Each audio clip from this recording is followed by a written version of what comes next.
I am a fresher, so joining first year now. During my gap year, I actually visited several different cities to visit my friends.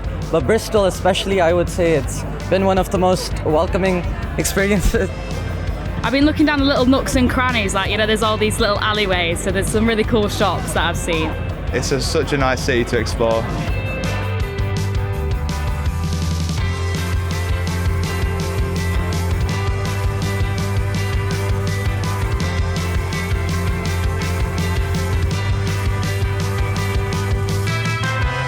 This is my fourth day in Bristol.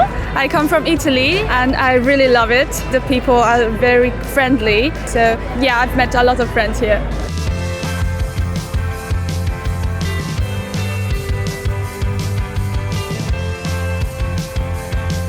I've signed up for more than I can handle at this point. Everything that looks interesting, I just sign up for. Yeah.